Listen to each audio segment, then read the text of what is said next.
नमस्कार, आप देख रहे हैं news nation. War zone Kyiv Ukraine से न्यूज नेशन के रिपोर्टर मधुरेंद्र और मैं पिनास त्यागी लगातार आप तक हर खबर पहुंचा रहे हैं। तस्वीर आपको दिखा रहे हैं। न्यूज नेशन की टीम इस वक्त वॉर जोन के सबसे जो सेंट्रल पॉइंट है जिस पर पुतिन अपना कब्जा जमाना चाहते हैं वो यूक्रेन की राजधानी कीव, और कीव में इस वक्त 48 घंटे बहुत भारी होने वाले हैं। और आपको बता दें कि हम पल पल की हर खबर आप तक पहुंचाएंगे। अभी यहाँ एयर सायरन बजा था और उसके बाद यहाँ पर हमें एक शेल्टर के बिल्कुल बराबर में खड़ी हूँ, क्योंकि अगर दोबारा यहाँ पर सिक्योरिटी अलर्ट आता है। यहाँ पीछे मेरे सामने आर्मी खड़ी हुई है, जैसे ही वो इशारा करेंगे मुझे अंदर भागना होगा शेल्टर की तरफ। बहुत मुश्किल से उन्होंने मुझे इजाजत दी है। आपको बता दें कि यहाँ पर ये हालात हैं, 48 घंटे बहुत ज्यादा भारी कहे जा रहे हैं। कुछ फॉरेन प्रेस जो है वो यहाँ से निकलना भी शुरू हो गई है आने वाली स्थितियों को देखते हुए, क्योंकि एक बड़ी वजह है कि यूक्रेन को लेकर नाटो देशों में भी अब फूट पड़ती हुई नजर आ रही है। यूक्रेन को लेकर नाटो देश अब एकजुट नजर नहीं आ रहे हैं। अमेरिका पहले ही किनारा कर चुका है, साथ में अब टर्की, रोमानिया, पोलैंड किस तरह से यूक्रेन से कन्नी काटते हुए दिख रहे हैं। और ये फूट क्यों पड़ी है, क्या है इसके कारण, आइए दिखाते हैं इस रिपोर्ट में। फिर मेरे साथ मधुरेंद्र जुड़ेंगे और वो बताएंगे कि आखिर कौन सी वो मजबूरियां रही कि नाटो के दोष जो पहले बढ़ चढ़कर यूक्रेन के साथ थे उन्होंने यूं दूरी बना ली वक्त पर।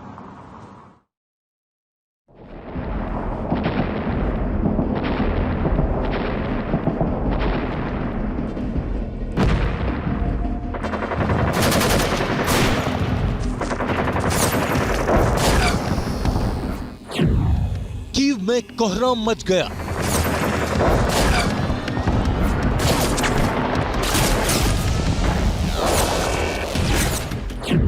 खार्किव शहर खाक हो गया।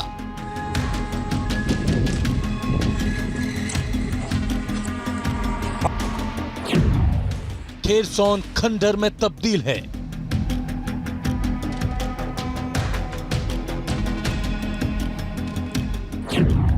और मारियोपोल में मौत का सन्नाटा है।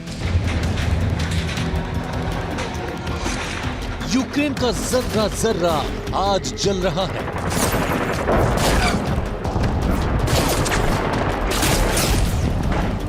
लेकिन जिस नाटो पर जेलेंस्की को सबसे ज्यादा भरोसा था वो रूस की मिसाइलों से डर गया।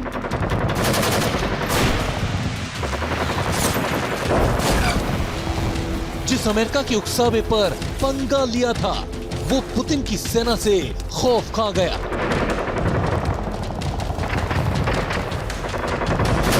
जिस दोस्त के भड़काने पर जेलेंस्की युद्ध में उतरा था वो दोस्त ऐन वक्त पर धोखा दे गया। अब मरता भला क्या ना करता, युद्ध के मैदान में फंसे जेलेंस्की की हालत अब ऐसी ही है। जेलेंस्की को लगा था कि जैसे ही वो नाटो देशों से मदद मांगेंगे, नाटो देश भागेंगे और रूस पर बम बरसा देंगे। लेकिन नाटो तो ऐन वक्त पर नाट गए। युद्ध के मैदान में फंसे जेलेंस्की नाटो से मदद की भीख मांगते रहे। लेकिन नाटो देश सिवाय संतुलित बयानबाजी के कुछ नहीं कर सके। देखते ही देखते पूरा यूक्रेन खाक हो गया। शहरों पर बम बारूद आम हो गया। लेकिन तब भी कोई मदद को आगे नहीं आया।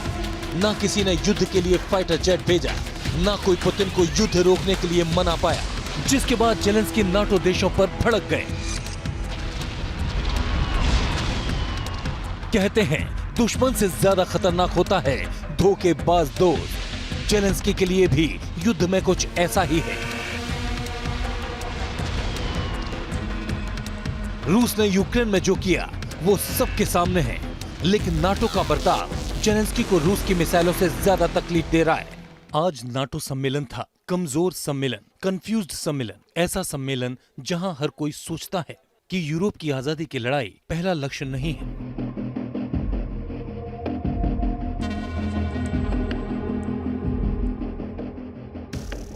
राष्ट्रपति जेलेंस्की लगातार यूक्रेन को नो फ्लाई जोन घोषित करने की मांग करते रहे। जेलेंस्की का प्लान था कि जैसे ही नाटो यूक्रेन को नो फ्लाई जोन घोषित करेगा, नाटो के विमान उसके हवाई क्षेत्र में मंडराने लगेंगे और रूस के विमानों को मार गिराएंगे। लेकिन नाटो ने जेलेंस्की के इस प्लान को एक्टिव करने से मना कर दिया। NATO planes operating over Ukrainian airspace or NATO troops on Ukrainian territory. अब सवाल ये कि नाटो ने ऐसा क्यों किया? क्या नाटो देश रूस की ताकत से डर गए या यूक्रेन को जानबूझकर बलि का बकरा बनाया गया? जानकारों की माने तो नाटो को डर है कि अगर उसने ऐसा किया तो रूस बुरा मान जाएगा और युद्ध छिड़ सकता है। पुतिन के कहर से सबसे ज्यादा डरा हुआ नाटो देश पोलैंड है।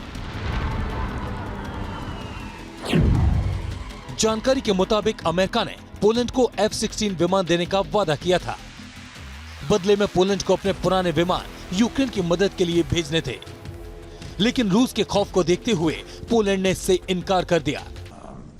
In Europe, President Biden has been clear that we are not going to get into a war with Russia, but we are going to tremendous lengths with allies and partners to provide Ukrainians with the means to effectively defend themselves.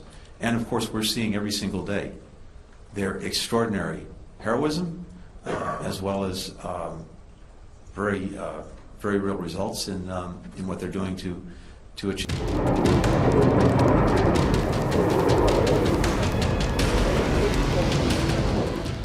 इसका मतलब ये हुआ कि जिस NATO के भरोसे Ukraine रूस जैसे देश से भिड़ गया, उस नाटो ने यूक्रेन से पल्ला झाड़ लिया।